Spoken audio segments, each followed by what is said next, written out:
صلواتك عليه وعلى آله في هذه الساعة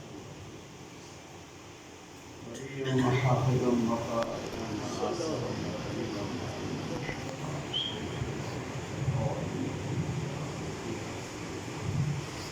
بفضلك ورحمتك يا أرحم الراحمين. بسم الله الرحمن الرحيم. رب اشرح لي صدري ويسر لي أمري واحلل عقدة من لساني يفقهوا قولي. اللهم صل على محمد وآل محمد. صلوات پڑھ لیجیے محمد وآل محمد.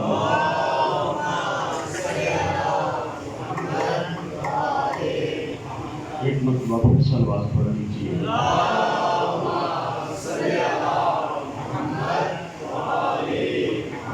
اپنی اپنی دعاؤں کی استجابت کے لیے ایک مرتبہ صلوات پڑھ لیجیے.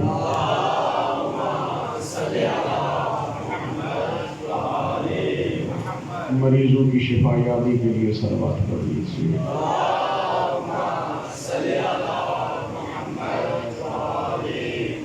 کہ اولاد مومنین کی اس دعا کی استجابت کے لیے کہ ان کو مولا ماتمیان جیسے بیٹے عطا کریں. دعا کی استجابت کے لیے بآواز بلند صلوات پڑھ لیجیے.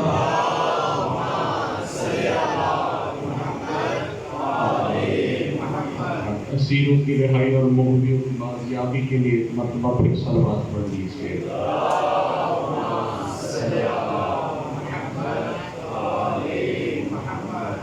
امام زمانہ کی معرفت اور ان کے قدموں میں شہادت کی موت کے لیے ایک مرتبہ پھر صلوات پڑھ لیجیے.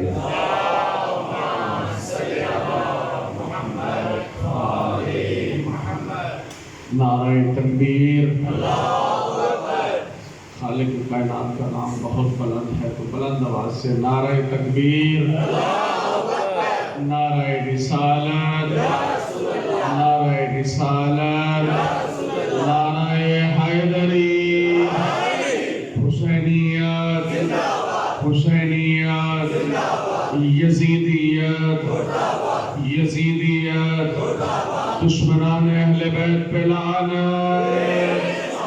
درود پڑھ لیجیے محمد و آل محمد پر.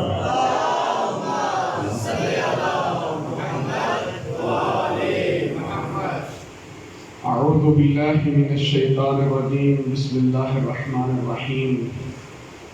الحمد للہ الذی لا یبلغ مدحتہ القائلون ولا یعدی نعماہ العادون. الذي لا يدركه بعد الهمم ولا يناله غوص الفتن. الذي ليس كمثله شيء وهو السميع البصير. ثم الصلاة والسلام على مولانا ومولى الثقلين جد الحسن والحسين شفيع ذنوبنا وطبيب قلوبنا أبي القاسم محمد.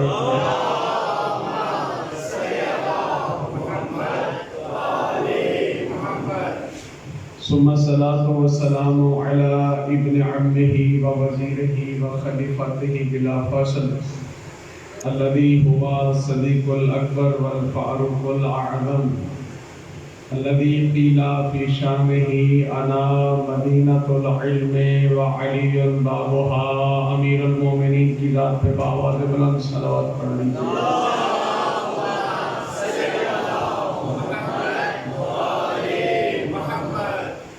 ثم الصلاة والسلام على سيدة الجليلة المخدومة المظلومة المحرومة عن حق ميراث أبيها التي قالت صبت علي مصائب لو أنها صبت على الأيام سرنا لياليا التي قيل في شانها الفاطمة بضعة مني. شہزادی کی ذات پہ آنکھیں بند کر کے ادب کے ساتھ صلوات پڑھ لیجیے.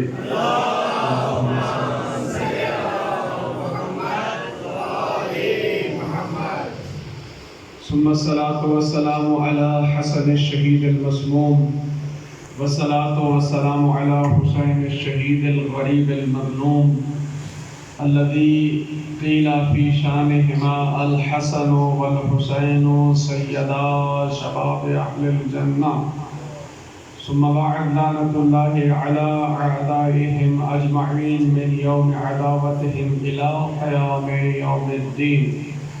أما بعد، قال الله تبارك وتعالى في كتابه المجيد وفرقانه الحميد وقوله الحق وهو أصدق الصادقين. بسم الله الرحمن الرحيم. وَلْتَكُنْ مِنْكُمْ أُمَّةٌ يَدْعُونَ إِلَى الْخَيْرِ وَيَأْمُرُونَ بِالْمَعْرُوفِ وَيَنْهَوْنَ عَنِ الْمُنْكَرِ وَأُولَئِكَ هُمُ الْمُفْلِحُونَ. صلوات پڑھ لیجیے.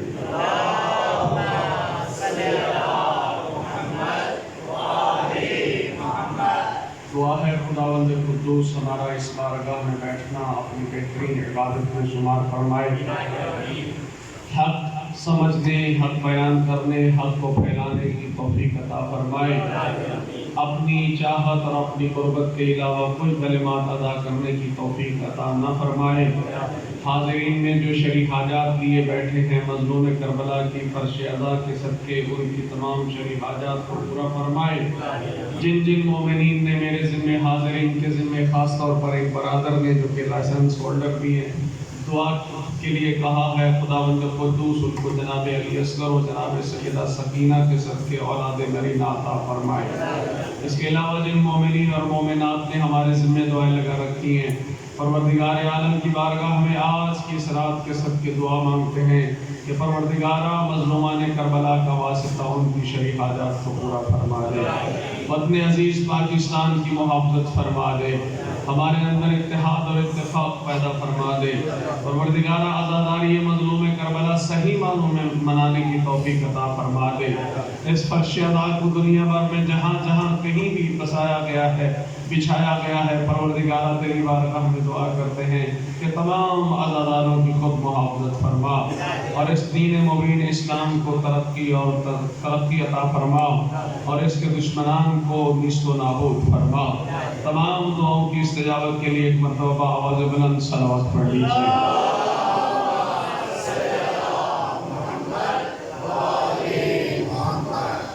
یہ عشرہ محرم الحرام کی آج غالباً چوتھی مجلس ہے جس سے مجھے سعادت نصیب ہو رہی ہے کہ میں آپ کی زیارت کرتے ہوئے ذکر حسین ابن علی آپ کے سامنے پیش کروں.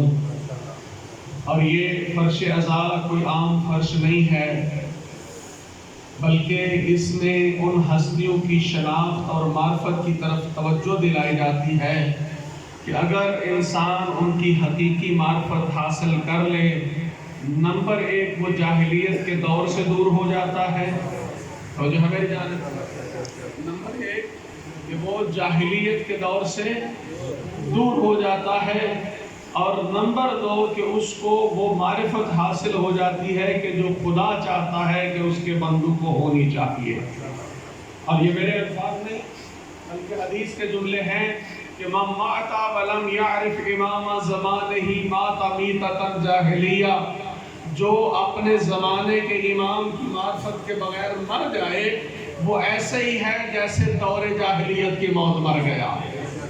تو اس مقام پہ، اس اسٹیج پہ، اس ممبر پہ، اس جگہ پہ ہماری کوشش یہ ہے کہ ہم اس راہ کے راہی بن جائیں، ہم سفر بن جائیں، اس طریق کو پہچان لیں، اس راستے کو پہچان لیں کہ جو حق والوں کا راستہ ہے. اور جیسا کہ ابھی بھی جناب حر کے آپ نے مصائب سنے، حر کی نماز کا انداز کربلا میں نہیں بدلا تھا. کربلا میں نماز حسین کے خیموں میں بھی ہو رہی تھی اور نماز یزیدی خیموں کے اندر بھی ہو رہی تھی. تسبیح و تحلیل کی آواز میدان کربلا میں موجود تھی، لیکن معرفت کی بات تھی کہ جب نماز ایک انداز میں پڑھی جا رہی تھی، اس کے بعد وہی نماز دوسرے انداز میں پڑھی جانے لگی، تو فرق صرف یہ ہوا کہ ایک شخص نے اپنی نماز کو تو اسی انداز میں رکھا لیکن اپنے امام کو بدل کر خود کو جہنم سے جنت کی طرف پلٹوا دیا. حر نے بھی یہی کردار ادا کیا کہ نماز اسی انداز میں پڑھی ہے لیکن امام کو بدلا ہے، نماز کو نہیں بدلا. امام بدلا ہے تو شناخت ہو گئی ہے کہ جنت کی بشارت مل گئی ہے. یہ فرقہ مقدر اور یہ مقام کربلا ہے. یہ کربلا کی فضیلت آج بھی، جیسے کہ قبلہ ابھی آپ کے سامنے خاک شفا کے فضائل بیان فرما رہے تھے، میں بھی چاہتا ہوں کہ تھوڑا سا تذکرہ ضرور کروں کربلا کے حوالے سے کہ یہ خاک شفا واقعاً روح زمین پر وہ جنت کا ٹکڑا ہے کہ جس کے ترانے عرش اولا پہ بھی بجتے ہیں. اسی لیے خداوند قدوس نے حسین کی برکت سے اس مٹی میں شفا رکھی ہے. اور میں پہلے بھی اسی مقام پہ عرض کر چکا ہوں کہ دنیا کے جس مقام کی بھی مٹی ہو، شریعت میں تمام مذاہب کے اندر بشمول فقہ جعفریہ کسی بھی مٹی کو کھانا حرام ہے. یہ مٹی جو ہے اس کو کھانا حرام ہے، لیکن تربت حسین کی وہ خاک شفا اگر انسان شفا کے لیے لے اور اس کو استعمال کرے تو اس مٹی کا کھانا حرام نہیں ہے. یہ مقام اور مرتبہ ہے اس خاک شفا کا، اور اس خاک سے شفا ملتی بھی ہے. اس خاک کے اندر شفا موجود ہے. یہ خاک شفا کا مقام اور مرتبہ یہ عام باتیں نہیں ہیں کہ ملنگو کے ساتھ یہ واقعہ ہو گیا، مولایوں کے ساتھ یہ واقعہ ہو گیا. علماء اس بات کا اعتراف ہی نہیں کرتے، بلکہ آیت اللہ بروجردی ایک بہت بڑے عالم دین ہیں. آپ نے قوم المقدسہ کا نام سنا ہوگا اور بہت سے لوگ ظاہر بھی ہوں گے. جناب سیدہ فاطمہ معصومہ کے جن کا مدفن جو ہے وہ قم ہے.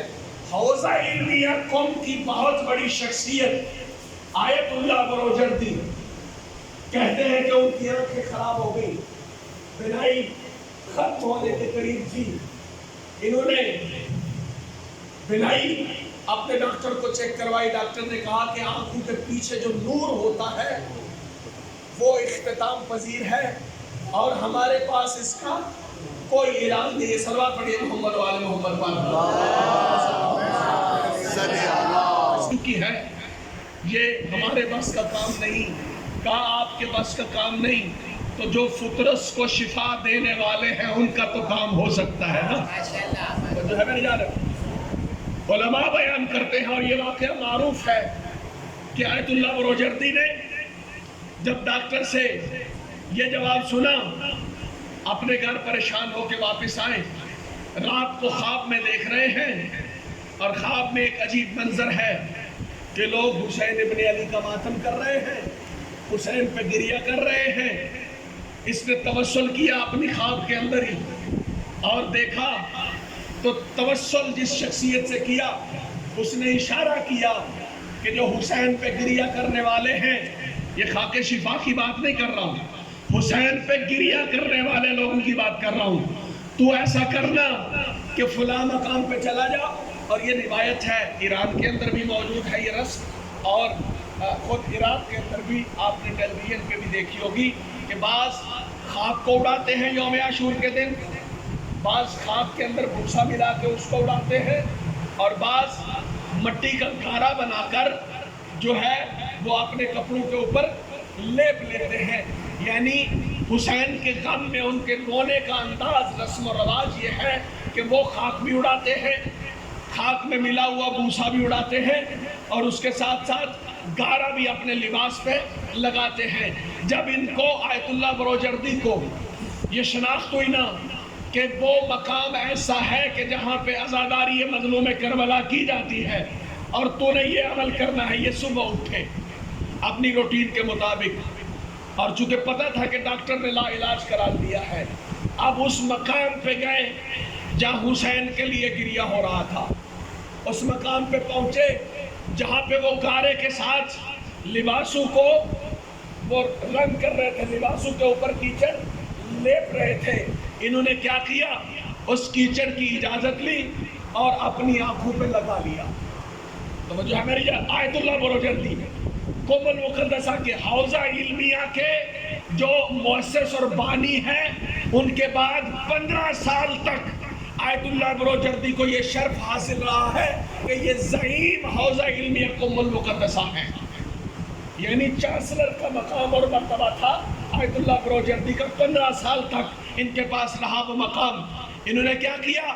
اس گاڑے میں سے مٹی کو اٹھایا اور اپنی آنکھوں پہ لگا لیا. جب اپنی آنکھوں کو لگا کے واپس لوٹے، ابھی تک علماء بیان کرتے ہیں کہ آیت اللہ بروجردی کی جیسے جوانی میں آنکھیں تھی، خدا نے اس طرح سے ان کو بینائی عطا فرما دی. اور کہا یہ جاتا ہے کہ آیت اللہ بروجردی کے امتحان کی خاطر ان کی آنکھوں پہ وہ اثر نہیں تھا جو ان کے کانوں پہ اثر تھا. ان کی سماعت ختم ہونے کے قریب تھی، لیکن ان کے قرب و جوار میں رہنے والے علماء باریک سے باریک چیز بھی آیت اللہ بروجردی کو پیش کرتے تھے. تو خاکے شفائے قدمائے ماتمیان حسین کے صدقے جو آیت اللہ بروجردی کو شفا ملی تھی، اس کے صدقے باریک سے باریک شے بھی آیت اللہ بروجردی پڑھ لیا کرتے تھے. یہ مقام ہے خاک شفا کا، اور وہ خاک کے جو ماتمی عزائے مظلوم کربلا میں کرتے ہیں. بہت سارے لوگ آج کل بھی ہمیں یہ سوال کرتے ہیں کہ آپ سیاہ لباس پہنتے ہیں. خدا نے مکروہ قرار دیا ہے سیاہ لباس کو پہننا عام حالت میں، لیکن عزائے مظلوم کربلا میں کسی وقت بھی حسین کے غم میں بیٹھنے کے لیے لباس کو سیاہ کیا جائے، کراہت بھی ختم ہو جاتی ہے اور استحباب کا درجہ بھی مل جاتا ہے. یہ استثناء ہے مظلوم کربلا کو کائنات میں. تو یہ ہستی وہ ہے کہ جس نے ہمیں آداب زندگی سکھائے، جس نے قربانیاں دی ہیں. صلوات پڑھیے محمد و آل محمد پر. یہ دین بچا ہے، اس کے لیے ہی استثناءات ہیں، اور وہ استثناءات سے ہم الحمدللہ فائدہ اٹھاتے ہیں. کیوں؟ اس لیے کہ اس کی مجلس سے وہ درس ملتا ہے کہ جو درس حقیقی اسلام ہے. اور یہ کیسے ملے گا؟ وہ اسی طرح سے ملے گا جو ہماری پہلے دن سے گفتگو ہو رہی ہے کہ بسم اللہ الرحمن الرحیم وَلْتَكُنْ مِنْكُمْ أُمَّةٌ يَدْعُونَ إِلَى الْخَيْرِ وَيَأْمُرُونَ بِالْمَعْرُوفِ وَيَنْهَوْنَ عَنِ الْمُنْكَرِ. کہ آپ میں سے ایک ایسا لشکر، ایک ایسا گروہ ہونا چاہیے جو خیر کی جانب بلائے، امر بالمعروف کرے، نہی عن المنکر کرے. اور یہ کیوں ضروری ہے؟ یہ ضروری اس لیے ہے تاکہ ہم حقیقی دین حنیف اسلام جو ہے اس کی شناخت کروا سکیں، اس کی پہچان کروا سکیں. اور اس کی پہچان کروانے کا طریقہ کیا ہے، وہ کہاں سے ملے گی؟ وہ علماء سے ملے گی. اگر ہم علماء کی صحبت اختیار کریں گے تو اس کے بعد ہی ہم اس مرحلے میں پہنچ سکتے ہیں کہ ہم دین حنیف کی حقیقی معرفت حاصل کر سکیں. لیکن اگر علماء کی صحبت اختیار نہ کی جائے تو پھر جیسے رسول پاک کی حدیث ہے کہ ایک وہ دور آئے گا، سیاتی زمان علی امتی لا یبقى الاسلام لا یبقى من الاسلام الا اسمہ. کہ ایک ایسا دور آ جائے گا کہ لوگ اسلام کا نام تو لیں گے لیکن حقیقی اسلام نہیں ہوگا. یہ حدیث ہے رسول لا یبقى من الاسلام الا اسمہ. کہ ایک وقت ایسا آئے گا کہ اسلام کا صرف نام باقی رہ جائے گا. کھوکھلا اسلام لے کے سڑکوں پہ ٹہلیں گے، کھوکھلا اسلام لے کے محلوں میں گفتگو ہوا کرے گی. وَلَا يَبْقَ مِنَ الْقُرْآنِ إِلَّا رَسْمُهُ. قرآن موجود ہوگا لیکن ایک تحریری شکل میں ہوگا. اس قرآن سے سبق لینے والا کوئی نہیں ہوگا. یعنی رسول یہ کہہ رہے ہیں. اور ہم اگر اپنے قرب و جوار میں تھوڑا سا زحمت کر کے دیکھیں تو کیا کہیں ہم اس زمانے میں تو نہیں چلے گئے کہ لا یبقى من الاسلام الا اسمہ. کہیں ایسا تو نہیں ہے کہ میں مجلس شبیر میں آ جاتا ہوں، اسلام کا دعوے دار بن کے آ جاتا ہوں، حسینی بن کے آ جاتا ہوں، لیکن اس کے بعد اگر قرآن پڑھنے کی بات کی جائے تو میں بھی اس کا مصداق بن جاتا ہوں کہ لا یبقى من القرآن الا رسمہ. کہ قرآن بھی ایسا ہی ہوگا کہ جو خوبصورت چاپ پہ تو موجود ہوگا لیکن اس کو پڑھنے والا کوئی نہیں ہوگا. آج فرش ادائے حسینی پہ آئے بیٹھے ہیں نا، تھوڑی تھوڑی تلخ باتیں سن لیا کیجئے کبھی کبھی کہ آپ جتنے یہاں جس تعداد میں بیٹھے ہیں، کیا کبھی غور کیا، کیا کبھی یہ توفیق ہوئی کہ ہم نے خود ہی اٹھ کر اپنی اولاد کے سامنے، اس لیے نہیں کہ ہم اپنے لوگوں کو خوش کریں، اس لیے نہیں کہ اہل محلہ کہیں کہ یہ تلاوت کرنے والا ہے، اس لیے نہیں کہ لوگوں کو دکھائیں کہ یہ اس نے بہت ساری صورتیں یاد کر لی ہیں، کیا کبھی بستر سے اس نیت سے میں اٹھا ہوں؟ میں نے کبھی اس نیت سے اٹھ کے وضو کیا ہے کہ آج میں اللہ کی قربت کی خاطر اس قرآن کی تلاوت کر لوں؟ ہم میں کتنے حسینی ایسے ہیں جو فرش ادا پہ بیٹھے ہیں، لا یبقى من القرآن الا رسمو، قرآن رسمی طور پہ باقی رہ جائے گا، لیکن اگر میں آج اسی عزائے حسینی کی مجلس سے یہ وعدہ کر کے جاؤں، اپنے دل کے ساتھ یہ بندھن باندھ کے جاؤں کہ میں سپارہ نہیں، میں رکوع نہیں، میں کم سے کم 5 آیتیں جو ہیں ان کی روزانہ تلاوت کر لوں گا، تو کیا یہ عزائے حسینی کا فلسفہ آپ تک پہنچے گا یا نہیں پہنچے گا؟ آپ کیا اس بات پہ راضی ہیں یا نہیں ہیں؟ جو راضی ہے بآواز بلند صلوات پڑھیں۔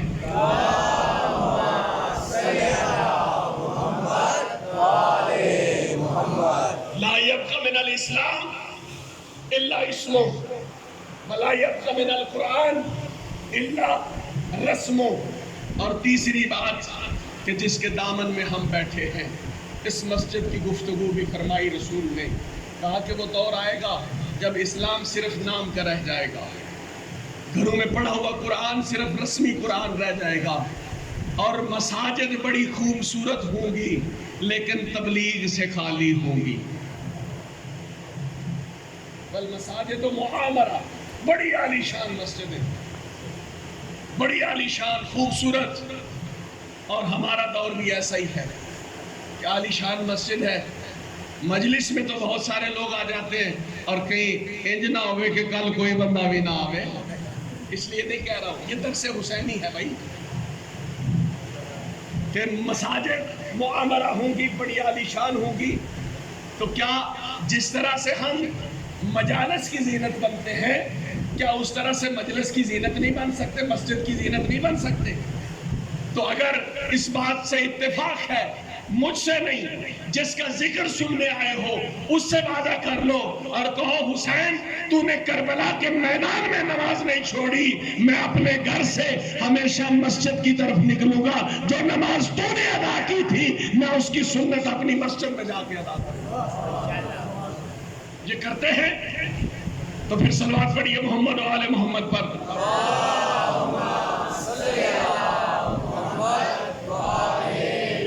اور یہ کرنا پڑے گا، اگر نہیں کریں گے تو امر بالمعروف ختم، نہی عن المنکر ختم، اور اس کا بڑا فائدہ ہے چونکہ یہ خلوص سے کرنا ہے، یہ دکھاوے کے لیے نہیں کہ اسلام آباد سے چودھری زیگم آیا تھا، گفتگو کر کے چلا گیا اور اگلے سال آئے تو ممکن ہے مجھ سے سوال کرے، نہیں، خدا شاہدہ مجھے ضرورت نہیں ہے، آپ پڑھیں یا نہ پڑھیں، لیکن اگر یہ میری دل کی آواز ہے تو آپ نماز پڑھیں گے، دل کی آواز ہے تو آپ حقیقی اسلام کے پیروکار بنیں گے، دل کی آواز ہے تو قرآن پڑھیں گے، اور یہ پڑھنا بھی خلوص سے چاہیے، کیونکہ خلوص کے بغیر اگر انسان کعبے میں بھی جائے تو خدا اس کی عبادات کو رد کر دیتا ہے۔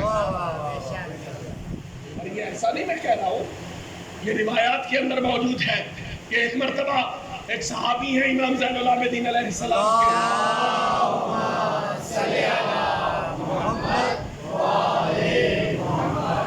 مقام عرفات میں امام زین العابدین علیہ السلام سے فرماتے ہیں کہ ابن رسول اللہ اس سال ماشاءاللہ کتنے حجاج ہیں، حاجیوں کی بہت بڑی تعداد ہے، تو امام کیا فرماتے ہیں کہ کتنے تھوڑے حاجی موجود ہیں، اختلاف ہوتا ہے، امام کچھ کہتے ہیں، وہ کہتا ہے نہیں مولا اتنا زیادہ رش، اتنا زیادہ ازدحام، اتنی زیادہ کیفیت لوگوں پہ طاری ہے، کوئی ادھر کوئی ادھر، پورا مقام عرفات بڑا بڑا ہے۔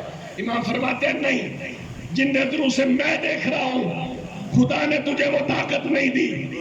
وہ راوی خود کہتا ہے کہ پھر اچانک امام نے میری آنکھوں پہ ہاتھ لگایا۔ جب امام نے ہاتھ ہٹایا تو میں نے کیا دیکھا کہ وہاں پہ کچھ چیدہ لوگ انسانی شکل میں موجود ہیں، کوئی بندر کی شکل میں ہے، کوئی بھیڑیے کی شکل میں ہے، کوئی کسی جانور کی شکل میں ہے۔ میں نے کہا یا اپنا رسول اللہ فوراً میری آنکھوں کو دوبارہ اسی حالت میں پلٹائیے۔ جب امام نے پلٹایا تو امام نے فرمایا ہم نہ کہتے تھے، تو جو ہے ہم نہ کہتے تھے کہ یہ لوگوں کا ازدحام ہے، ان میں حاجی بہت کم ہے۔ فرمایا وجہ کیا ہے؟ کہا اس کی وجہ یہ ہے کہ ان میں بہت سے ایسے ہیں کہ جن کے دل میں ہماری محبت نہیں ہے، جن کے دل میں ہماری غنا موجود نہیں ہے۔ بہت سے ایسے ہیں جو حرام خور ہیں، جو جس کا کردار ہے خدا نے اس کی ویسی شکل بنا دی ہوئی ہے۔ تو خداوندہ ہم کو یہ توفیق عطا فرما کہ ہمیں کسی جانور کی شکل میں نہ بنانا، ہمیں جس امت محمدی میں تو نے قرار دیا ہے اس کا حق ادا کرنے کی توفیق عطا فرمانا۔ اگر تو نے یہ حق ہم سے چھین لیا تو پھر ہماری دعائیں بھی قبول نہیں ہوئی۔ اگر تو نے یہ حق ہم سے لے لیا تو پھر ہم تیری بارگاہ میں حاضر ہونے کے بھی قابل نہیں ہو سکتے، کیونکہ یہ بھی توفیق ہے خدا کی، یہ عنایت ہے خدا کی۔ ایک مرتبہ ایک عابد، زاہد، بہت زیادہ گفتگو کرنے والا، خدا سے مناجات کرنے والا، ہر وقت دعائیں مانگنے والا، اس کے دل میں خیال آیا کہ کیا وجہ ہے کہ میری دعا قبول نہیں ہوتی، کیا وجہ ہے میری دعا قبول نہیں ہوتی، کیا وجہ ہے میری دعا قبول نہیں ہوتی، کہ اچانک شیطان حاضر ہوا۔ اور اس قصے کو ہمارے علماء نے اپنی کتابوں کے اندر لکھا ہے جو اخلاقی کتابیں ہیں، کہ شیطان حاضر ہوا، آ کے کہتا ہے کہ تو اتنا خدا کو پکارتا ہے، اتنا پکارتا ہے، اگر تو نے کسی اور کو پکارا ہوتا تو تیری 10 مرتبہ نہیں، 5 مرتبہ نہیں، کم سے کم 1 مرتبہ اللہ تیری صدا پہ لبیک کہتا۔ یہ اس کی باتوں میں آ گیا اور اس نے کہا کہ ٹھیک ہے اب میں رب کو نہیں پکارتا۔ جو ہے میری جانب کہ میں اب اپنے رب کو نہیں پکارتا، اور یہ کہہ کے واپس آ گیا۔ 1 دن گزرا، 2 دن گزرے، چند دن گزرے، کافی دنوں بعد پھر خیال آیا کہ میں خدا کے علاوہ بھی کسی کو نہیں پکارتا، تو میری بات پہ کوئی جواب نہیں آتا۔ تو اچانک دوبارہ اس کو پھر خیال آیا کہ جس راہ پہ میں چلا تھا پہلے، کیوں نہ دوبارہ اسی راہ پہ جاؤں۔ جب دوبارہ گیا، وہاں سے پلٹا، اس کو نیند آئی، نیند میں خواب میں کیا دیکھا منظر، کہا کہ خدا سے گفتگو ہو رہی ہے اور خدا کی طرف سے پیغام آ رہا ہے، اور پیغام یہ ہے کہ تو پہلے مجھے پکارتا تھا، تیری پکار مجھے اتنی زیادہ پسند تھی کہ میں ہر لمحہ کہتا تھا کہ 1 مرتبہ اور پکار لے، 1 مرتبہ اور پکار لے، 1 مرتبہ اور پکار لے۔ اور یہ بات یاد رکھنا کہ بعض دفعہ گناہگار انسان کی دعا بہت جلد مستجاب ہو جاتی ہے۔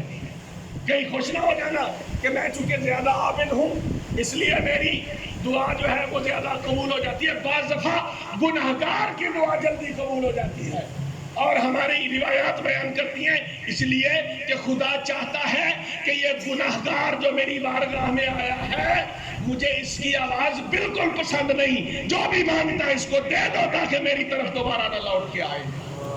اور کبھی نیک عابد کی دعا بار بار اس کی بارگاہ میں، بار بار اس کی بارگاہ میں قبول ہوتی ہے، اس خاطر کہ وہ گفتگو کرتا رہے، خدا کو اس کی آواز بہت پسند آتی ہے۔ لہذا اس نے کیا دیکھا کہ جواب آیا، کہا کہ جب تو مجھے پکارتا تھا، جب تو مجھے بلاتا تھا اور تیرے دل کو سکون آتا تھا، تو تیرے دل میں جو سکون آتا تھا وہی میری طرف سے لبیک تھا،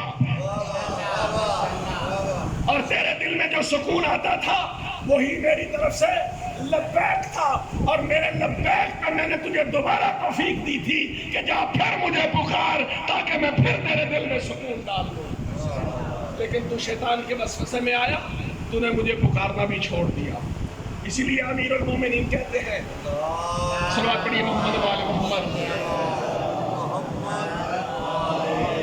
اللہم اغفر لی الذنوب التي تحبس الدعاء، اے اللہ میرے وہ گناہ بخش دے کہ جو میری دعا کو مستجاب نہیں ہونے دیتے، جو میری دعا کو قبول نہیں ہونے دیتے۔ یہ دعائیں قبول کیوں نہیں ہوتی؟ چونکہ ہمارے پاس دفعہ گناہ ایسے ہوتے ہیں کہ جس کی وجہ سے ہم پروردگار کی بارگاہ میں جا نہیں سکتے۔ لہذا یہ کہاں سے لینا ہے؟ یہ علماء سے لینا ہے، یہ ان سے نہیں لینا کہ جو تفرقہ بازی پیدا کرتے ہیں، جو بھائی کو بھائی سے جدا کرتے ہیں۔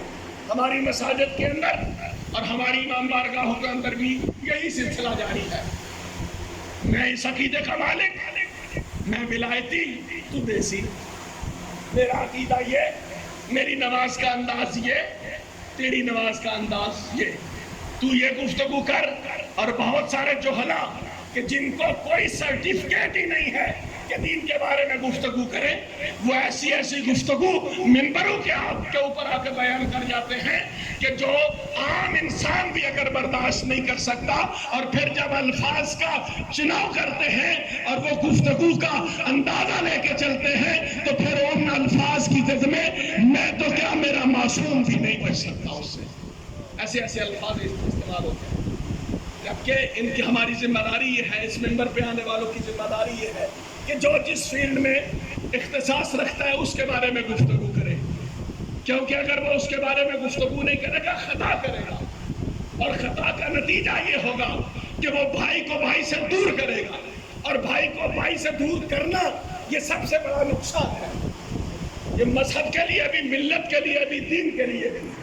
اس لیے کہ آپ کا امیر المومنین فرماتا ہے وَالصَّلَاحُ ذَاتِ بَيْنِكُمْ، کہ میں امیر المومنین علی ابن ابی طالب آپ کو یہ وصیت کرتا ہوں کہ آپ آپس کے قریبی تعلقات جو ہیں ان کو مضبوط سے مضبوط تر فرمائیے۔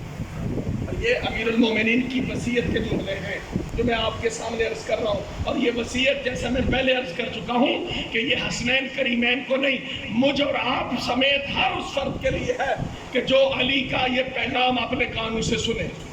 امیر المومنین کیا فرماتے ہیں؟ وَالصَّلَاحُ ذَاتِ بَيْنِكُمْ، میں تمہیں یہ وصیت کرتا ہوں کہ اپنے قریبی تعلقات کو مضبوط کر لو، جوڑ لو رشتے توڑنا ختم کر دو، منا لو ساتھیوں کو، منا لو عزیزوں کو، منا لو رشتہ داروں کو۔ کیوں؟ امیر المومنین کہتے ہیں اس لیے نہیں کہ میں امیر المومنین علی ابن ابی طالب کہہ رہا ہوں، بلکہ کہتے ہیں حسنین انی سمعت عن جدکما، کہ حسنین کریمین میں نے آپ کے نانا سے یہ سنا ہے کہ صلاح ذات بینکم افضل من عامت الصلاۃ والصیام، کہ آپس کے قریبی تعلقات کو بڑھانا یہ عام حالت میں پڑھی جانے والی نماز سے بھی افضل ہے، اور عام حالت میں رکھے جانے والے روزے سے بھی افضل ہے۔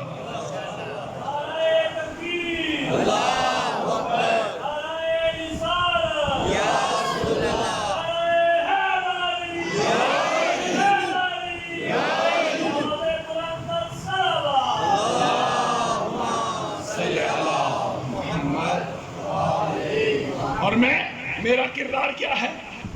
میں چند الفاظ ادھر سے لیتا ہوں تاکہ جو گروہ مخالف ہے اس کو بڑھتاؤں، اور میرا دوسرا ساتھی اس گروہ میں بیٹھ کر اس گروہ کے بارے میں بمباری کرتا ہے۔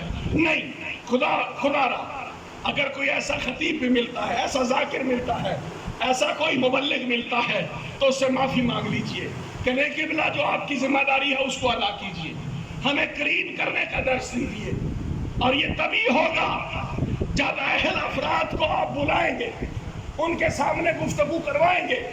لیکن ہماری حالت تو ایسی ہے کہ جس کو رسول نے کیا ارشاد فرمایا، بسم اللہ الرحمن الرحیم، سیاتی زمان علی امتی، میری امت میں ایک ایسا دور آئے گا یفرون من العلماء کما تفر الغنم عن الذئب، کہ لوگ علماء سے اس طرح دوری اختیار کریں گے جیسے بھیڑیے سے بھیڑ دوری اختیار کرتی ہے۔ توجہ ہے میری جانب؟ اور یہ میں سنا چکا ہوں، چونکہ یہ واقعہ آج مجھے دوبارہ کہا گیا ہے، میں اس لیے یہ پڑھ رہا ہوں کہ فرمایا ایک ایسا دور آئے گا کہ لوگ علماء سے دوری اختیار کریں گے، اور جب دوری اختیار کریں گے تو اس کا انداز یہ ہوگا کہ جس طرح ایک مظلوم بھیڑ ظالم بھیڑیے سے دور بھاگتی ہے، اس طرح دور بھاگے گی، علماء کے قریب آنے کی جسارت نہیں کریں گے۔ وَإِن كَانَ كَذَلِكَ، اگر ایسا ہو تو پھر کیا ہوگا؟ وَإِذَا كَانَ كَذَلِكَ، اگر ایسا ہو ابتلاهم اللہ بثلاثۃ اشیاء، تو پھر میری امت کو خدا 3 بڑی مصیبتوں میں مبتلا کر دے گا۔ فرمایا الاول یرفع البرکہ من اموالہم، میری امت کے جو لوگ علماء سے دوری اختیار کریں گے، یرفع البرکہ من اموالہم، کہ ان کے مال سے برکت کو اٹھا لیا جائے گا۔ دوسرا وَيُسَلِّطُ اللَّهُ عَلَيْهِمْ سلطاناً جائرا، دوسری بڑی مصیبت یہ آئے گی کہ ان پر جیسے یہ پاکستان میں ایک گروہ مسلط ہوا ہے، اسی طرح کا ظالم اور جابر حکمران جو ہے وہ نافذ کر دیا جائے گا۔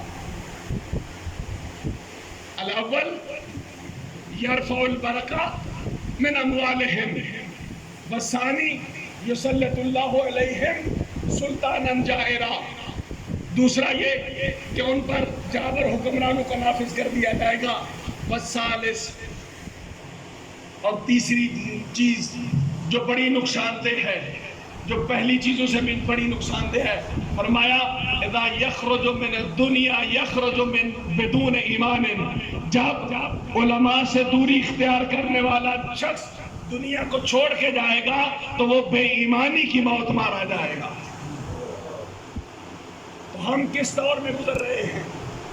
ہمارا دور کیا ہے؟ جس زمانے میں ہم چل رہے ہیں، ہمیں یہ چاہیے کہ ہم اپنے انداز کو بدلیں، ہم وہ چیزیں سیکھیں کہ جو حسین دے کے گئے تھے، ہم وہ چیزیں اپنائیں کہ جو حسین چاہتے تھے۔ حسین یہی چاہتے تھے کہ میں مدینہ سے نکل رہا ہوں تو میں لوگوں کی اصلاح معاشرت کروں، اگر اصلاح معاشرت نہیں ہے تو مجلس حسینی کا کوئی فائدہ نہیں ہے۔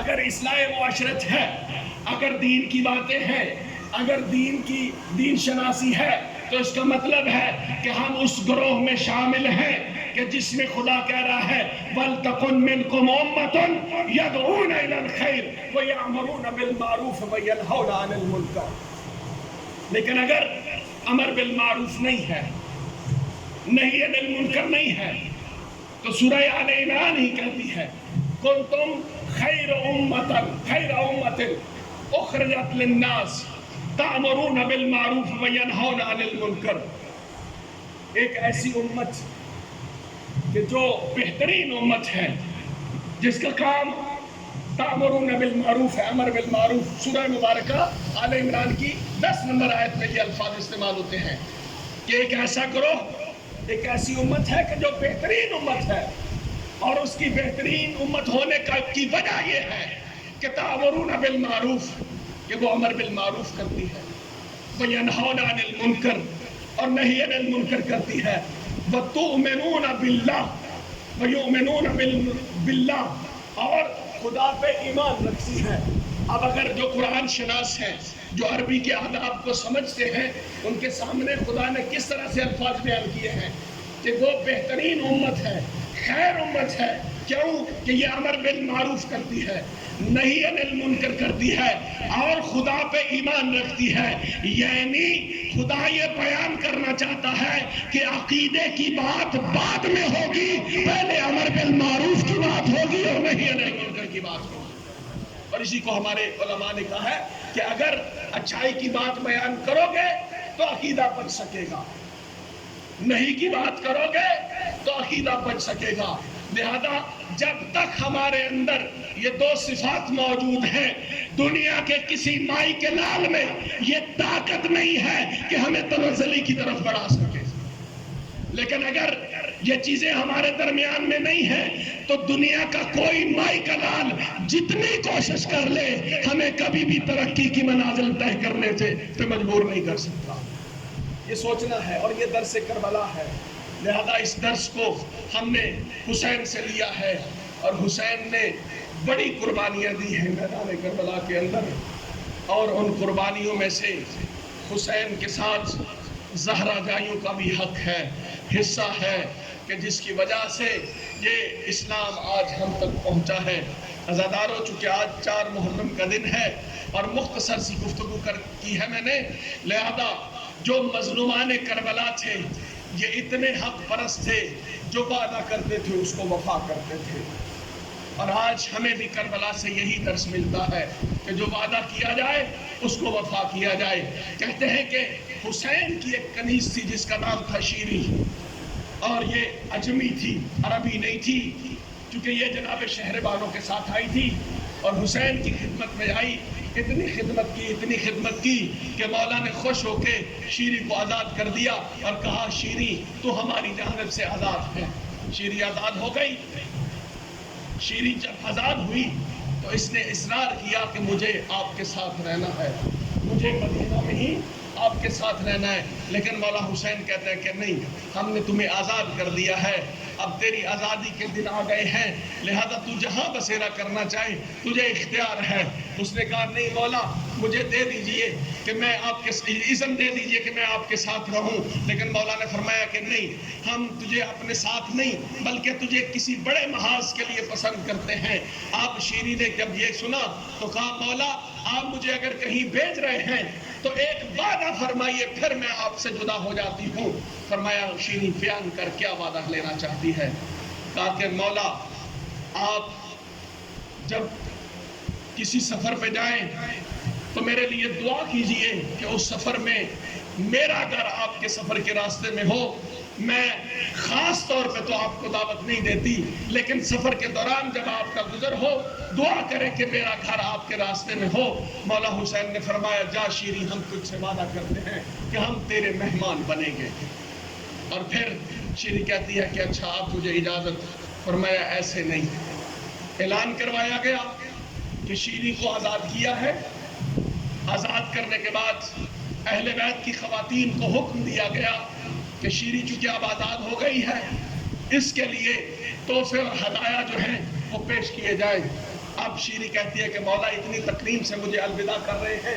اچھا، خواتین آئیں اور تاریخوں نے یہ لکھا ہے کہ شیری کے سامنے جو خاتون بھی آتی تھی وہ ایک چادر کا ٹکڑا لے کے آتی تھی۔ اجرکم اللہ، جنہوں نے سمجھ لیا ہے۔ اور روایات لکھتی ہیں کہ شیری کے الوداع ہونے سے پہلے شیری کے سامنے ایک چادروں کا ڈھیر لگ گیا۔ شیری حیران اور پریشان ہو گئی، سوال نہیں کیا، ہدایہ لیے اہل بیت سے اور اپنے سفر پہ چلی گئی۔ اس کو مقام اور منزلت وہ ملی کہ جو کوفہ کے قریب تھی، ایک ٹلہ شیری کے نام سے آج بھی جگہ معروف ہے، اس میں جا کے اس نے اپنا ایک بہترین محل تعمیر کروایا، گھر تعمیر کروایا، اور وہاں پہ جا کے یہ انتظار کرنے لگی کہ میرے مولا نے مجھ سے وعدہ کیا تھا کہ ایک دن میں تیرے گھر میں حاضر ہوں گا۔ توجہ میری جانب رہے، تھوڑا سا مقدمہ مجھے بیان کرنا ہے۔ انتظار کرتے کرتے جب بھی کوئی قافلہ مدینے سے آتا، یہ ان سے پوچھتی کہ مدینے والے سیدوں کا کیا حال ہے۔ ہر کوئی اسے اپنے حال کے مطابق خبر دیتا، لیکن اچانک اس کو ایک خبر ملی کہ حسین نے مدینہ چھوڑا ہے اور حسین کوفہ کی جانب جانے لگے ہیں۔ یہ چونکہ مومنہ تھی، دل میں محبت رکھتی تھی، اپنے محلے میں ہر فرد کو اس نے بتا رکھا تھا کہ میں مدینے والے سادات کی نوکرانی بن کے رہی ہوں۔ وہ بڑے کریم ہیں، وہ بڑے لجپال ہیں، وہ بڑی عنایات کے مالک ہیں۔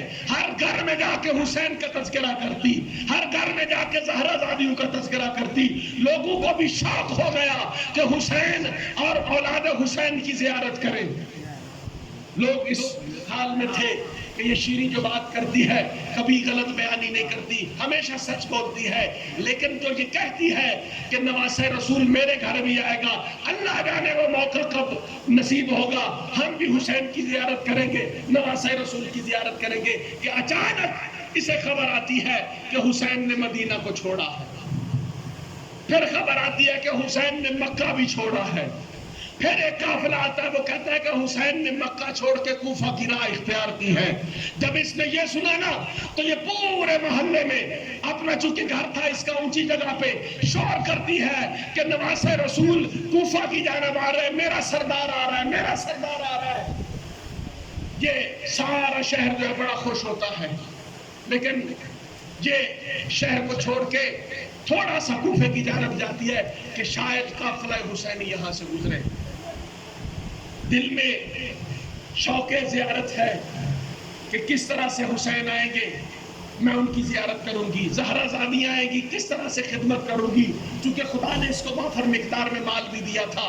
کہتے ہیں کہ جب اس قافلہ حسینی کے چلنے کی خبر آئی نا اس کے پاس، اس نے اپنے محل اپنے گھر کے اندر جو ہے وہ خوبصورت بستر بنانے شروع کر دیے۔ جو بھی رسم و رواج تھا، جو ہم زبان حال سے جو بھی کہہ سکتے ہیں کہ اپنی شان کے مطابق یہ قافلہ حسینی کا استقبال کرنے لگی۔ لیکن اچانک کیا ہوا کہ ایک شام ڈھلی، شام ڈھلتے ہی ٹلہ شیری کے قریب آ کے قافلہ رکا۔ چونکہ اندھیرا تھا، قافلے نے آ کے باہر پڑاؤ جمایا۔ قافلے کے کچھ لوگ شیری کے پاس گئے، جا کے کہتے ہیں کہ شیری اگر اجازت دے تو ہم تیرے محل کے باہر اپنا کچھ دیر کے لیے استراحت کر لیں۔ کہا کہ کیوں نہیں، تم مسافر ہو، آ جاؤ۔ کہا ہم اکیلے نہیں ہیں، ہمارے ساتھ قیدی بھی ہیں۔ کہا کہ لے آؤ، میں ان کی خدمت کرتی ہوں۔ قافلے کو تھوڑا اس ٹلہ شیری کے قریب کیا گیا۔ جب شیری منظر دیکھا نا تو اس سے پہچان نہ ہوئی کہ جو نوکے نیزہ ہیں ان پہ چند سر ہیں، جو ریت اور خون میں گلتا ہے اور اندھیرا ہے، پہچان نہ پائی کہ یہ کس کے نیزے پہ سر ہے۔ یہ تھوڑا قریب جا کے کہتی ہے کہ یہ جو سر نیزے پہ ہیں ان کے ساتھ کیا ہوا، واقعہ بیان کیا گیا۔ کہا کہ اچھا پھر ایسا ہے کہ جو آپ نے قید کی ہوئی خواتین ہیں ان کو آپ میرے گھر کے اندر لے آئیے۔ کہا کہ ہم اجازت لیتے ہیں۔ امیر سے اجازت لی گئی، اس قافلہ حسینی کی قیدی خواتین کو صحن شیری میں داخل کیا گیا۔ تاریخیں یہ لکھتی ہیں کہ جب صحن شیری میں قافلہ زینبی داخل ہوا، بیویاں اندر نہیں گئیں، بیویاں دیوار کے ساتھ لگ کے بیٹھ گئیں۔ تیاری کرنا آزاداروں، بیویاں جب دیوار کے ساتھ لگ کے بیٹھ گئی نا، شیری سمجھ گئی کہ یہ بیویاں کوئی عام بیویاں نہیں ہیں، یہ کوئی عصمت کی پروردہ بیویاں ہیں، اور ان پہ ظلم اتنے زیادہ ہوئے ہیں کہ میں ان کو اندر لے کے جانا چاہتی ہوں، یہ دیوار کے ساتھ بیٹھ جاتی۔ آزاداروں، اس نے ان بیویوں کی شرافت چونکہ پہچان نہیں پا رہی تھی، بیویوں نے اپنے سروں سے اپنے چہروں کو چھپا رکھا تھا اور ہاتھ پسے گردن تھے۔ بیویاں اس کی دیوار کے ساتھ بیٹھ گئی۔ اس نے کہا کہ شریف زادیاں لگتی ہیں، شریف زادیاں لگتی ہیں۔ یہ گئی امیر کے پاس جا کے کہتی ہے کہ مجھے قیدی عصمت معصوم لگتی ہے، تم نے ان کے ساتھ کوئی ظلم کیا ہے۔ کہا کہ ان کے مرد مارے گئے ہیں، ہم نے ان کو گرفتار کیا ہے اور رات گزارنی ہے، زیادہ گفت و شنید کے ہم قائل نہیں۔ کہا کہ پھر تم اس بات کے قائل نہیں ہو تو میں آپ کے امیر سے یہ اجازت لینا چاہتی ہوں کہ ان بیویوں کو تھوڑی دیر کے لیے اجازت دے دو کہ ان کی رسیاں کھولی جائیں اور یہ میرے گھر میں مہمان آ جائیں۔ صحن سے اجازت لے کے کمروں میں منتقل کیا گیا۔ جب کمروں میں منتقل ہو گئی نا تو شیری تھوڑی دیر کے لیے باہر نکلی، کہتی ہے کہ آپ تھکی ہوئی خواتین ہیں۔ جب شیری تھوڑا سا باہر نکلی نا تو شیری نے محسوس کیا کہ بیویوں پہ ظلم بہت ہوئے ہیں، اس کے باوجود بیویاں رو نہیں رہی۔ توجہ کرنا آزادارو، جب شیری نے یہ محسوس کیا نا تو جا کے سوال کرتی ہے کہ بیویوں تم پہ ظلم بھی بہت ہوئے ہیں، تمہاری حالت بھی بیان ہو رہی ہے، بیان کرتی ہے کہ تمہارے اوپر ظلم بہت ہوئے ہیں، روتی کیوں نہیں ہو؟ کہا کہ جس دن سے ہمارے مرد مارے گئے ہیں ہمیں رونے کی بھی اجازت نہیں ہے۔ عزادارو تیاری کرنا، جب اس نے کہا نا کہ ہمیں رونے کی اجازت نہیں ہے، کہتی ہے اگر میں امیر سے اجازت لے لوں تو کچھ دیر کے لیے رو لوگی۔ کہا اجازت لے لے، یہ کہیں جا کے اجازت لے کے آئی، آ کے کہتی ہے کہ بیویو میں نے امیر سے اجازت لی ہے۔ اس نے کہا کہ ٹھیک ہے یہ اندر رو لے۔ جب اس نے اجازت دی نا اور اجازت دے کے صحن میں آئی، پیچھے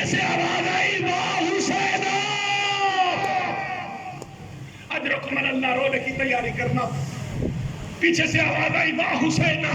یہ جس انداز سے باہر نکل رہی تھی فوراً پلٹی آ کے کہتی ہے میں ہر بی بی کو اجازت دیتی ہوں لیکن بی بی تو نے جو زینب نے تو نے جو حسین کا نام لیا ہے میں تجھے اجازت نہیں دیتی کہ تو رو. تو تو میرے پیر کا نام لے کے رو رہی ہے. اجرکم اللہ. بی بی تجھے اجازت نہیں. اچھا مجھے اجازت نہیں تو میں کیا کروں؟ کہا تو اپنے جس مقتول کا نام لیتی ہے نا اس کا نام نہ لے. میرا دل رنجیدہ ہوتا ہے. اپنے مقتول کے کسی بھائی کا نام لے. اس وقت بی بی رو کے کہتی ہے واپس آ. یہ جا کے منہ پہ ہاتھ رکھ کے کہتی ہے یہ تو میرے مولا کا نام ہے ایسا نام نہ لے. بات ہوتی رہی تکرار ہوتا رہا. پھر کہا کہ اس کے کسی بیٹے کا نام لے کے رو. جناب زینب عالیہ رو کے کہتی ہے واہ قمرا. جب یہ سارا ماجرا سنا نا کہا بی بی جس وقت سے تو میرے ذہن میں آئی ہے میرا دل رنجیدہ ہے. تو کیوں ایسے مفعولوں کا نام لیتی ہے جو میرے مدینے کے سردار ہے. کاشیری تھوڑا قریب ہو. اگر وہی سردار تجھے تیرے گھر میں مل جائے پھر کیا ہوگا؟ کہتے ہیں بی بی خاموش ہو جاؤ.